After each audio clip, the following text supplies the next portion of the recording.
앞 시간에는 우리가 예수 그리스도의 십자가의 고난과 죽음에 대해서 살펴보았고요. 이번 시간에는 예수님의 부활과 성천에 대해서 알아보고자 합니다. 예수 그리스도의 부활이 왜 중요한가? 왜 꼭 예수 그리스도의 십자가의 죽음만으로는 안 되고 부활이 같이 있어야 하느냐? 우리 성경을 살펴보면은 예수 그리스도를 믿고 전파하는 이 사도들이 선포한 핵심 메시지가 예수님의 부활이었습니다. 그래서 사도행전 2장 24절에서 예수님의 제자들이 뭘 전했습니까? 예수님의 부활의 증인이 되었습니다. 그리고 예수님이 죽은 자 가운데서 살아났다라고 선포하는 것을 제사장들과 바리새인들과 서기관들이 그토록 미워하고 싫어했다는 겁니다. 예수님의 부활에 대한 믿음은 구원받는 믿음에 있어서 필수적인 요소입니다. 로마서 10장 9절 10절에서 내 입으로 예수님을 주로 시인하며 또 하나님께서 그분을 죽은 자 가운데서 다시 일으키신 것, 다시 살리신 것을 믿어야만 구원을 받습니다. 단순히 예수님 십자가에 달려 죽었다가 아니고요. 죽으시고 장사 지낸 바 되었다가 사흘 만에 다시 살아나신 것을 믿어야 이것이 진정한 복음이라는 겁니다. 앞서 살펴본 바와 같이 예수 그리스도의 십자가의 죽음과 함께 부활을 우리가 믿어야 완전한 복음이 됩니다. 예수 그리스도의 부활은 기독교 신앙의 근본이라고 합니다. 만약에 부활이 없다면 우리 죄 문제는 해결이 안 되고 여전히 우리가 죄 가운데 있고 부활이 없다면 예수님도 다시 살지 못하고 우리도 다시 살지 못한다는 이야기입니다. 우리가 가지고 있는 소망이 부활에 대한 소망, 천국에 대한 소망인데 이 소망이 무너지면 우리가 믿는 바가 아무런 의미가 없는 것이라는 거죠. 그래서 이번 시간에는 예수님의 부활이 정말 사실인가? 왜 예수님이 부활을 하셔야만 했는가? 또 부활 이후에 어떠한 사건들이 일어났는지를 성경 말씀을 통해서 살펴보고자 합니다. 자, 예수님의 부활은 정말로 사실인가? 죽었던 사람이 다시 살아날 수 있는가? 우리는 다른 어떤 증거보다도 성경 말씀을 가장 확실하고 중요한 증거로 꼽고 있습니다. 고린도전서 15장 3절 4절 말씀대로 성경 기록대로 사흘 만에 다시 살아나사, 그럼 성경 기록이 그렇게 되어 있다면 우리는 그것을 믿습니다. 또 이 제자들이 사도행전 4장 33절에서 예수 그리스도의 부활을 증거했습니다. 그들은 부활을 증거하다가 자기 생명을 잃기도 했지만 목숨을 걸고 부활을 증거했습니다. 이 사람들이 전부 예수님 버리고 도망가고 숨고 떠났던 사람들이에요. 무엇이 이들을 그렇게 용감한 그런 하나님의 증인으로 만들었습니까? 부활하신 주님을 만나고 그들이 변화가 되었고 목숨 걸고 부활의 증인이 되었던 것입니다. 또 누가복음 24장 1절에서 3절 예수님의 무덤이 비어 있습니다. 지금도 비어 있습니다. 분명히 무덤에 아마포로 잘 싸서 향료를 바르고 장사 지냈는데 예수님의 무덤은 시체가 놓여져 있지 않고 비어 있습니다. 빈 무덤이 예수님의 부활의 확실한 증거라는 것입니다. 부활하지 않았다면 시체가 그대로 있어야 되는데 시체가 어디 갔느냐는 겁니다. 그런데 부활을 믿지 않는 사람들, 이런 사람들은 잘못된 주장들을 펼칩니다. 그 중에 하나가 이제 기절설이라는 거예요. 기절설. 예수님께서 십자가에서 피를 너무 많이 흘려가지고 쇼크가 와가지고 정신을 잃으셨다는 거예요. 기절했는데 서늘한 무덤에 들어가니까 이제 제정신이 돌아온 거예요. 그 저녁 무렵에 다시 정신을 차리고 온몸에서 피가 다 빠져가지고 그 탈진 상태에서 그 무거운 바위 문을 열고 나오셨다는 말도 안 되는 걸 믿는 사람이 있습니다. 로마의 군병들이 그렇게 허술하게 사람을 놓아주는 사람이 아니에요. 두 강도는 다리뼈를 부러뜨려가지고 확인 사살을 했습니다. 예수님 같은 경우 벌써 숨 끊어진 지 오래예요. 진짜 죽었는지 안 죽었는지 아래쪽에서 창으로 딱 비켜올려 찍겠죠. 높이 달리신 딱 찍으니까 옆구리에서 뭐가 나왔어요? 물과 피가 나왔어요. 정상적인 사람은요, 찌르면 피가 나옵니다. 근데 죽은 사람을 찌르면 물과 피가 나와요. 사람이 죽고 시간이 경과하면 이 피 안에 있는 성분이 그 피 전체를 수용하고 있는 액체 성분이 있습니다. 그걸 혈장이라고 합니다. 혈장. 그 다음에 안에 있는 붉은색 핏덩어리를 혈청이라고 부릅니다. 그런데 사람이 죽으면 혈장하고 혈청이 분리가 돼요. 그래서 한쪽은 물이 쏟아지고 핏덩어리가 쏟아지는 거예요. 물과 피 따로 분리되어서 나왔다는 거예요. 숨 끊어진 지 한참 됐다는 이야기입니다. 정상적인 사람, 살아있는 사람, 기절한 사람 찌르면요. 기절한 사람 찌르면 예수님 무덤에서 십자가에서 정신 차리고 깨어났겠죠. 그런데 피가 나온 게 아니라 물과 피가 쏟아졌다는 겁니다. 숨이 오래전에 끊어졌다는 이야기입니다. 두 번째 논리가 시체 도적설, 시체 탈취설입니다. 예수님의 제자들이 밤중에 시체를 훔쳐갔다는 이야기예요. 아마도 예수님 무덤 주변에 파수꾼들을 세우지 않았더라면 요 주장이 먹힐 뻔했어요. 그런데 예수님 제자들은 부활을 안 믿었습니다. 다 도망가서 이제는 끝났다. 3년 반 동안 따라다닌 게 다 헛수고다. 그런데 이 부활하면 어떻게 되나 하는 걱정하는 사람들이 있었어요. 누가요? 예수님을 불신하던 제사장들이 걱정이 돼서 진짜 부활하면 어떡하지? 그럼 큰일 나는 거예요. 부활 못하도록 막아야 됩니다. 그래서 무덤에 파수꾼을 세운 거예요. 혹시 무덤에서 진짜 부활해서 살아나면 한 번 더 죽일 수 있으니까 진짜로 예수님 제자들보다도 이 예수님을 믿지 않던 그 제사장들이 혹시라도 부활할까 봐 두려워해서 파수꾼을 세워놨어요. 그러니까 파수꾼이 없다면은 뭐 제자들이 훔쳐갔겠지라고 생각할 수 있는데 분명히 밤새도록 지키고 바위 그 돌에다가 무덤 문에다가 인봉을 했어요. 봉인을 했어요. 이 돌을 무는 무덤을 가로막고 있는 돌은 장정들 여러 사람이 동원이 돼야 돌을 굴려낼 수가 있습니다. 무덤 안에서 이거 빈사 상태에 빠진 사람이 문 열고 나오지를 못합니다. 돌문 앞에 로마 군병들이 지키고 있는데, 군사들이 지키고 있는데 돌 이거 밀고 힘쓰는데 그러면 그 자고 있는 사람들은 전부 허수아비입니까? 그거 보고 가만히 지켜보고 구경하고 이렇게. 그러나 천사가 돌을 굴려내고 돌 위에 앉아 있었어요. 하나님께서 보낸 천사가 돌문을 굴려냈고 하나님의 능력으로 예수 그리스도는 부활해서 나오신 겁니다. 제자들은 시체 훔치러 갈 엄두를 못 냅니다. 제자들은 다 그분을 버리고 도망갔습니다.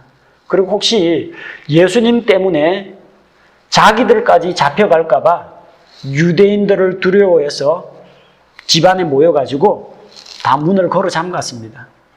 그런 겁이 많은 사람들이 로마 군병들이 지키고 있는 시체를 훔치러 간다? 상상할 수가 없습니다. 세 번째 제기되는 주장이 환상설이라는 겁니다.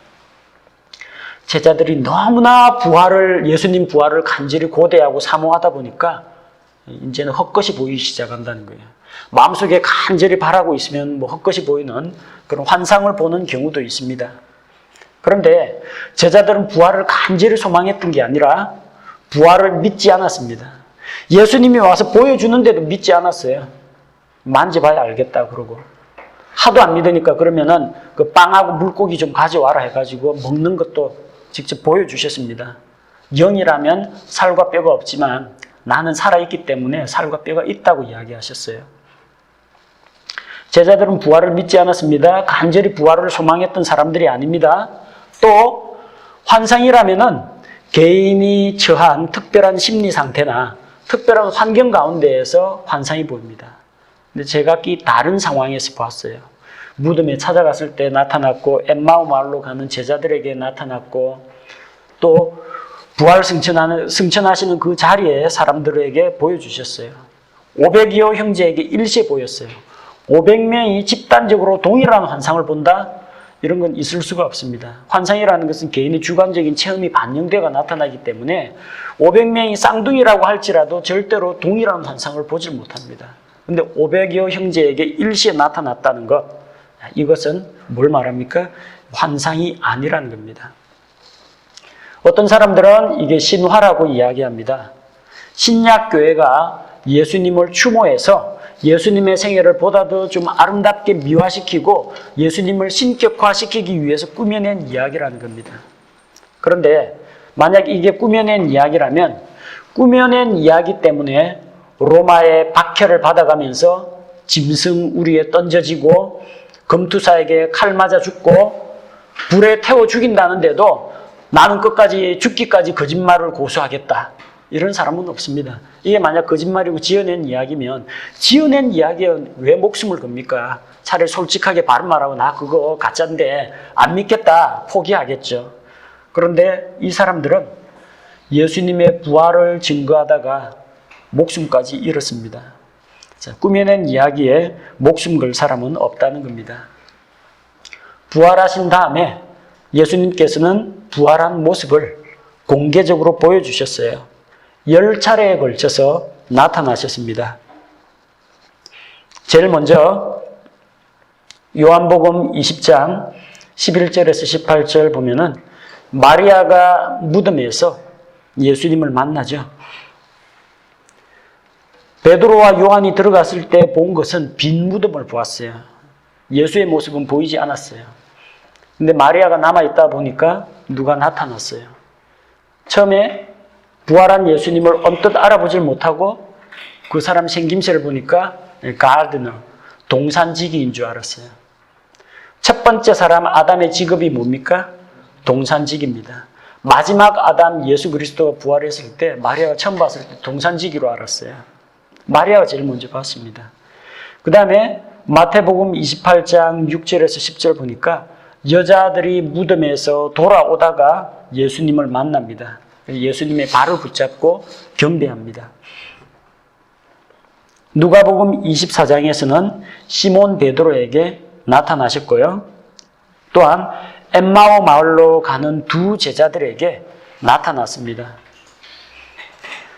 요한복음에서는 10제자, 도마가 빠져 있었습니다. 10제자가 있었는데 방문 다 걸어 잠갔는데 한가운데 갑자기 나타났습니다. 부활한 걸 보여줬죠.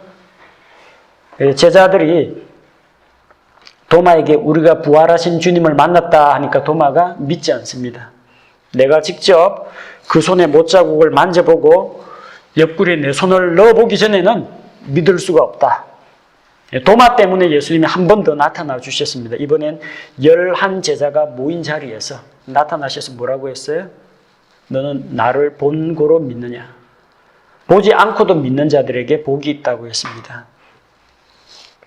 그리고 이 제자들이 부활하신 주님을 만났지만 낙심에 빠져서 베드로가 나는 물고기 잡으러 간다 하니까 우르르 따라 났습니다. 그때 갈릴리 바다에서 7 제자들에게 나타났습니다. 고린도전서 15장 6절에 보니까 500여 명의 형제들에게 동시에 나타났고요. 고린도전서 15장 7절에서는 야고보에게 나타났습니다. 또 예수님 승천하기 전에 올리브산에서 승천할 때 사도행전 1장 11절에 모든 제자들에게 모습을 나타내 보이셨습니다. 이렇게 10차례나 예수님 모습을 보여주셨고요.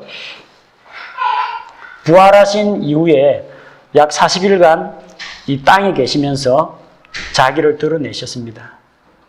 그리고 부활하고 나서 이제 승천하셨죠. 40일 뒤에 승천하셨고 승천하신 지 열흘이 지나서 그러니까 50일 이후에 성령님께서 오시게 됩니다. 예수님이 왜 부활을 해야 하느냐? 왜 부활을 해야 합니까?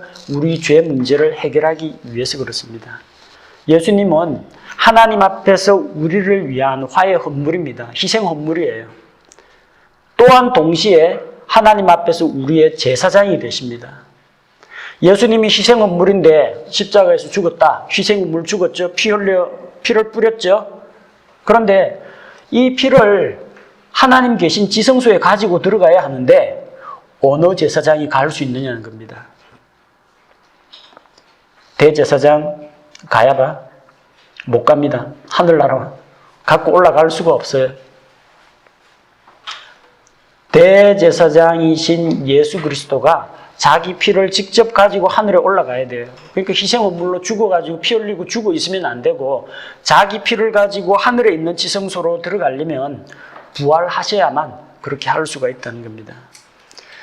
또한 죄에 대한 삭슬 지불하실 뿐만 아니라 우리를 하나님 앞으로 인도하셔서 하나님하고 관계를 화해시키기 위해서 화목하게 하기 위해서는 반드시 부활하시는 것이 필요하다는 겁니다. 부활하심으로써 예수님께서 죄와 사망의 권세를 이기셨습니다. 죄와 사망 권세를 이기고 승리하셨다는 것을 보여주시기 위해서 그분께서는 부활하셨습니다. 만약에 예수님이 부활 못했다. 예수님도 죽음 앞에서는 어쩔 수 없네요. 예수님 믿는 사람은 예수님보다 더 연약한 존재죠. 당연히 우리도 부활 못한다는 겁니다. 예수님 부활이 없다면 왜 믿습니까?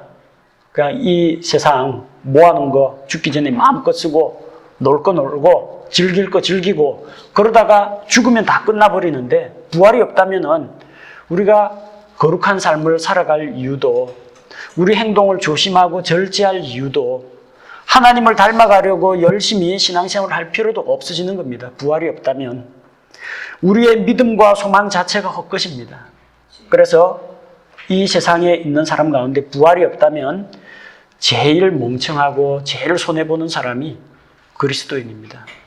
세상 모든 사람 가운데 가장 비참하고 불쌍한 자가 됩니다. 부활이 있는 줄로 알고 생활도 절제하고 신앙생활하고 다른 사람에게 복음 전하고 또 경건한 삶을 살았는데 부활이 없고 죽으면 다 먼지로 돌아가 버린다.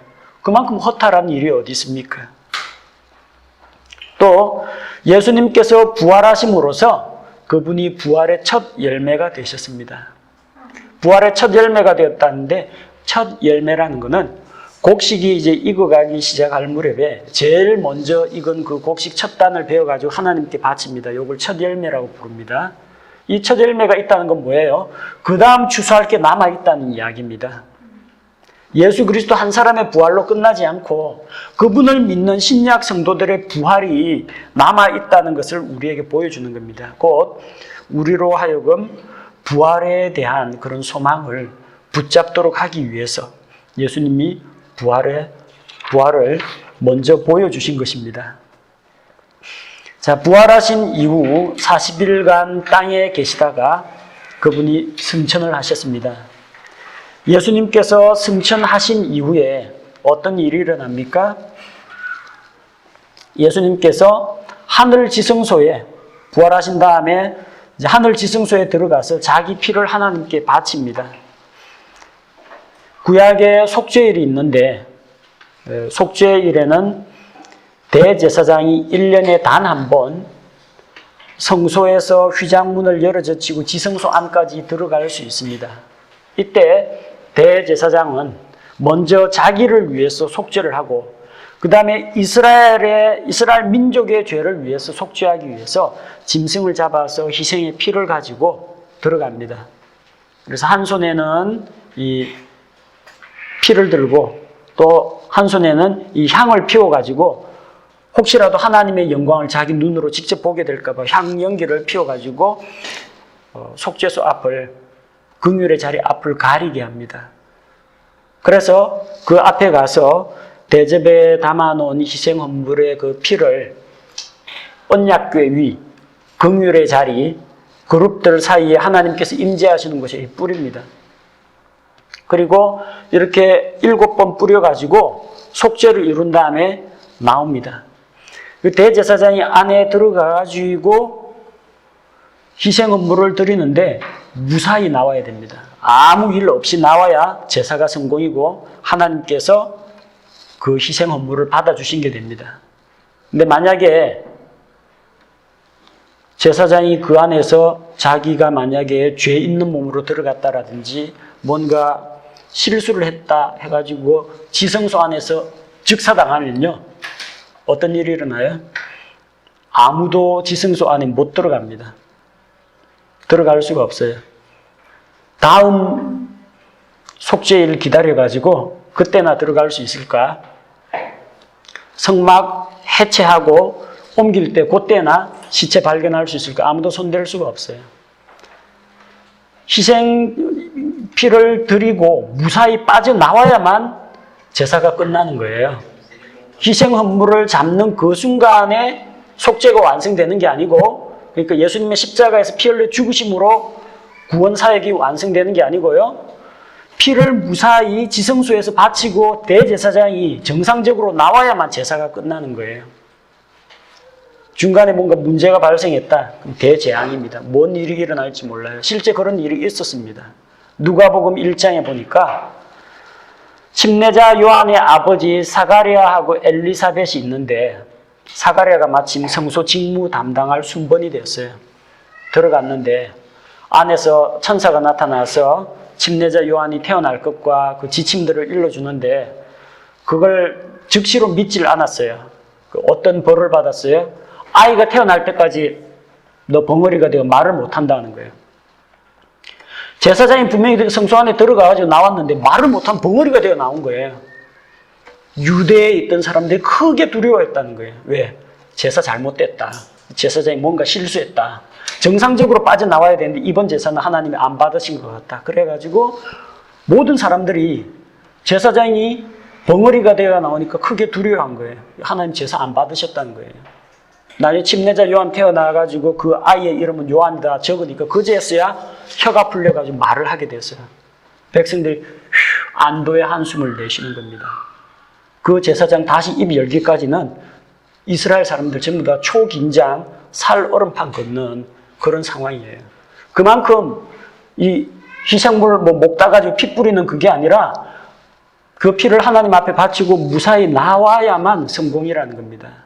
예수님 십자가에서 피 흘려 죽는 거 중요하죠. 그러나 부활한 다음에 그 피를 가지고 하늘 지성소에 바치고 무사히 하나님 보좌 오른편에 앉으셔야만 모든 일이 끝나는 겁니다. 또 예수님 승천할 때 어떤 일이 일어납니까? 낙원에 있는 성도들을 하늘로 데려가셨습니다. 구약시대 성도들은 땅속 낙원에 있었습니다. 땅지, 감옥, 옥, 그 땅속 세계를 지옥이라고 하는데 이 지옥, 광범위한 의미에서 지옥은 두 부분으로 구성되어 있습니다. 한쪽은 아브라함의 품이라고 불리는 낙원이 있고요. 한쪽은 불과 유황으로 타는 형벌의 장소로서의 지옥이 있고 그걸 가로지르는 큰 구렁텅이가 있습니다. 구약시대 사람들은 죽으면은 땅속 낙원 세계로 갔습니다. 그래서 사울 왕이 이 마귀의 영과 이제 접신하는 그 여인에게 가서 사무엘을 불러 올리라 그러죠. 사무엘을 저 하늘에서 불러내려라 하지 않고 불러 올리라 합니다.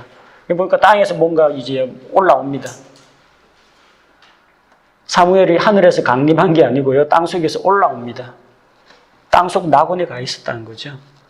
요나 2장 6절에서 요나는 물고기 뱃속, 고래 뱃속에서 죽어서 자기가 산들의 밑바닥까지 내려갔다고 합니다. 고래는 저 바다 밑바닥까지 못 내려갑니다. 요나의 몸은 고래 뱃속에 있고 영은 그걸 주신 하나님께로 갔고 요나의 혼이 산들의 밑바닥, 땅의 뿌리까지 내려갔어요. 땅이 그 빗장으로 나를 가두었다고 했습니다. 땅의 감옥, 땅의 빗장, 바로 지하세계를 이야기합니다. 또 누가복음 16장, 아직 예수님께서 십자가에 달려 죽기 전이기 때문에 이때에는 구약시대입니다.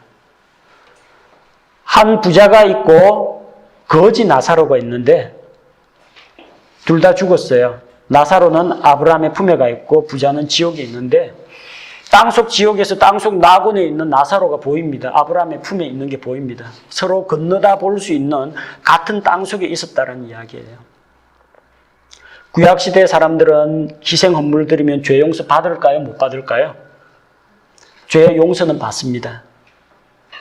그런데 이 죄 용서라는 것은 속죄라고 합니다. 속죄는 어토먼트라고 하는데 죄를 덮는 걸 말합니다. 이사야 1장 말씀에 의하면 너희 죄가 주홍같이 붉을지라도 양털같이 눈같이 희게 된다고 했습니다. 죄가 무슨 색이라고요? 붉은색입니다. 근데 붉은색의 죄를 뭐로 덮느냐? 붉은색 피로 덮습니다. 피를 뿌려가지고 덮는 겁니다. 죄를 제거하는 게 아니고요. 덮어주는 거예요. 죄를 덮어줍니다. 출애굽기 34장 7절 말씀해 보니까 그들의 죄를 내가 용서는 하지만 그것이 그들을 깨끗하게 하지는 않는다고 했습니다. 히브리서에서도 말씀하죠. 짐승 희생의 피로는 이 죄를 깨끗하게 할 수가 없다고 했습니다. 구약시대 사람들은 죄 용서는 받습니다. 곧 하나님을 믿음에 따라 희생 헌물을 드림으로 최소한 지옥에는 안 들어갑니다. 그러나 죄가 제거가 된 게 아니고 죄가 깨끗하게 된 게 아닙니다. 만약에 그들이 죄가 깨끗하게 됐고 죄가 제거가 됐다면 하늘나라 바로 갈 수 있어요. 근데 왜 하늘나라에 못 갑니까? 제거가 안 돼서 못 가는 겁니다. 거룩하신 하나님께서는 죄인하고는 같이 있을 수가 없어요. 그래서 구약시대 사람들은 하늘나라에 직접 가지 못했고 땅속 낙원에 있었습니다. 언제까지 낙원에 머물러 있었어요?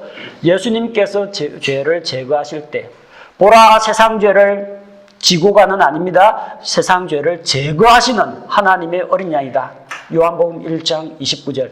예수님이 십자가 구속 사역을 통해서 죄를 제거해 줬어요. 이제 전에 지은 모든 죄들을 예수님께서 십자가를 통해서 제거하셨기 때문에 구약시대에 있던 낙원에 있던 성도들도 이제 죄가 제거가 되었어요. 그러니까 이제 하늘나라 데려가는데 아무런 문제가 없는 거예요. 에베소서 4장 8절 9절에 보면 주께서 포로로 사로잡힌 자들, 그 지옥의 빗장, 땅의 빗장에 갇혀있던 자들을 데리고 올라가신 겁니다. 그래서 지금 낙원은 어디에 있어요? 고린도후서 12장 2절과 4절에 보니까 사도 바울이 14여 년 전에 셋째 하늘로 채여 올라갔습니다. 셋째 하늘로 채여 올라갔어요. 근데 그가 낙원으로 채여 올라가. 2절과 4절을 보면 셋째 하늘로 채여 올라가, 낙원으로 채여 올라가. 낙원이 어디 있다는 얘기예요? 셋째 하늘에 있다는 겁니다. 예수님 승천하심으로 구약시대에 있던 낙원에 있던 성도들 다 데리고 하늘로 올라가셨고, 신약시대에는 사람이 죽으면 어떻게 됩니까? 바로 하늘나라 간다 해도 맞고 낙원으로 간다 해도 맞습니다. 예수님 십자가에 달려 돌아가실 때까지만 하더라도 땅속 낙원으로 갔어요. 십자가에 달린 강도가 주여 주께서 주의 왕국으로 들어오실 때 나를 기억하소서. 주님 뭐라고 하셨습니까? 오늘 내가 나와 함께 낙원에 가 있으리라 하셨어요. 그럼 강도도 예수님도 똑같은 데 갔다는 거죠. 예수님이 죽고 쭉 하늘로 올라갔어요? 아니죠. 땅속 세계의 낙원, 땅의 심장부에 사흘 동안 있었어요. 그럼 강도 어디 갔어요? 예수님하고 똑같이 예수님이 데리고 땅속 세계로 가신 거예요. 낙원으로. 자, 그러니까 땅속 낙원 세계에서 제일 짧게 지냈던 사람이 그 예수님 십자가 옆에 달렸던 그 강도하고 예수님 본인입니다. 그 사람은 땅속 낙원은 조금만 살다가 바로 하늘에 있는 낙원으로 옮겨지게 된 것입니다. 또 어떤 일이 일어납니까? 예수님께서 부활 승천하심으로 말미암아 에베소서 1장 20절에서 23절 말씀해 보니까 예수님의 부활과 더불어서 부활 승천과 더불어서 교회의 머리가 되십니다. 자, 보니까 자, 21절에 그분을 모든 정사와 권능과 강력과 통치와 이 세상뿐 아니라 오는 세상에서 불리는 모든 이름보다 훨씬 위에 두셨고 또 모든 것을 그분의 발 아래 두셨으며 그분을 모든 것 위에 머리가 되게 하사 교회를 위해 주셨느니라. 교회는 그분의 몸이니 예수님은 교회의 머리고 교회는 그분의 몸이라고 했습니다. 그런데 이 일이 어떻게 해서 일어납니까? 에베소서 1장 20절 그분께서 그리스도를 죽은 자들로부터 살리시고 하늘의 처소들에서 자신의 오른편에 그분을 앉히실 때에 그분이 권능을 발휘해서 이런 일을 이루셨다는 거예요. 예수님의 부활과 승천 이후에 하나님께서 예수 그리스도를 교회의 머리로 주셨다는 겁니다. 그럼 신약교회는 언제부터예요? 예수님 승천 이후가 됩니다. 예수님 이 지구상에 공생의 사실 동안에는 교회가 없었어요. 만약 그때 교회가 있었다면 머리가 없는 교회입니다. 성령이 없는 교회입니다. 성령 침례 받은 사람이 한 사람도 없는 그런 교회라는 겁니다. 교회의 시작은 예수 그리스도께서 승천하신 이후가 됩니다. 구체적으로는 오순절 성령 강림을 통해서 성령께서 믿는 성도들, 신자들 안에 내주하시고 그들이 성령 침례로 예수 그리스도의 몸으로 연합될 때 그때부터가 교회의 시작이라는 겁니다. 개혁성경에 보혜사라고 되어 있죠. 은혜를 베풀어 주시는 분, 보혜사. 성경에 컴포트라는 건 위로자를 이야기합니다. 다른 위로자를 보내주신다는 거예요. another, 동일한 위로자인데 다른 분. 예수님 자신이 땅에 있을 때는 위로자가 되십니다. 근데 그 예수님 말고 다른 위로자, 삼위일체 하나님 중에서 바로 성령 하나님을 보내주신다는 이야기입니다. 내가 너희를 떠나가는 것이 너희에게 유익이다. 왜? 내가 떠나가지 않으면 위로자께서 오시지 않는다고 했습니다. 예수님이 승천 안 하면 성령님께서 오시지 않는다는 것입니다. 그리고 이 약속대로 사도행전 2장 1절에서 4절 오순절 날 성령님께서 강림하셨습니다. 모든 신자들이 믿는 자들이 성령님의 침례를 통해 예수 그리스도의 몸에 속하게 되었고 이 예수 그리스도의 몸, 이것이 교회입니다. 따라서 교회의 시작은 오순절 성령 강림 이후가 됩니다. 그 때문에 예수님의 부활과 승천이 반드시 필요하다는 겁니다. 승천하신 이후에 예수님께서는 세 차례에 걸쳐서 자기 모습을 나타내십니다. 아까 부활하신 다음에 10차례에 걸쳐서 나타나셨다고 했죠. 승천하신 이후에 3번 나타납니다.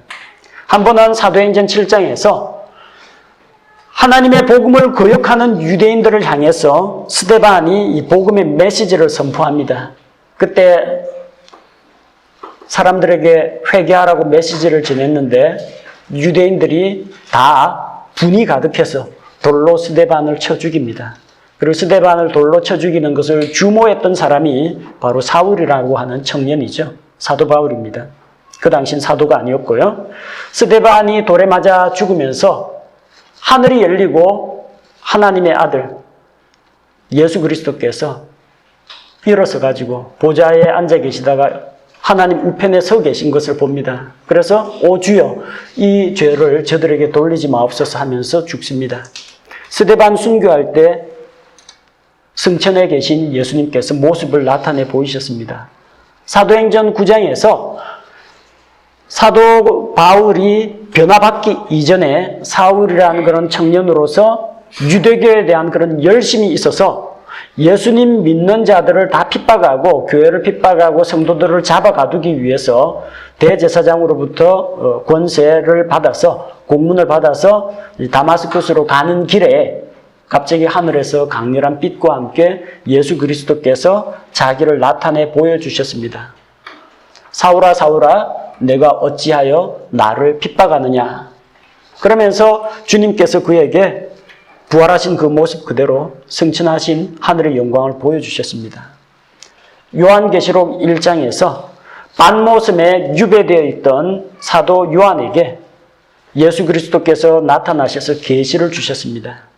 그때는 영광 가운데 계신 주님께서 금으로 된 띠를 띠시고 머리털은 양털과 같고 두 다리는 이 연단된 그 놋과 같고 정말 불꽃 같은 눈으로 사람을 보시는데 그 영광에 압도당해가지고 거의 엎드러졌습니다. 영광 가운데에서 승천하셨던 그 주님께서 사도 요한에게 나타내 보이셨습니다. 이렇게 세 차례에 걸쳐서 우리 주님께서 나타내 보이셨고 승천하신 이후에 지금도 그분께서는 살아계시며 우리를 위해서 일을 하고 계십니다. 어떤 일을 하십니까? 요한복음 14장 2절에서 3절 내가 너희를 위하여 처소를 예비하러 가노니 너희는 마음에 근심하지 말라. 하나님을 믿으니 또 나를 믿으라. 내 아버지 집에 거할 곳이 많도다. 그렇게 말씀하시면서 내가 너희를 위해 처소를 예비하러 가는데 처소를 예비하면 내가 너희에게로 다시 와서 너희를 데려다가 나 있는 곳에 같이 있게 하시겠다. 다시 오신다는 약속과 함께 하늘의 처소를 예비하고 계십니다. 또 요한일서 2장 1절 2절 만일 우리가 죄를 범하면 하나님 앞에서 우리에게 변호자가 계신다. 그 변호사는 예수 그리스도입니다.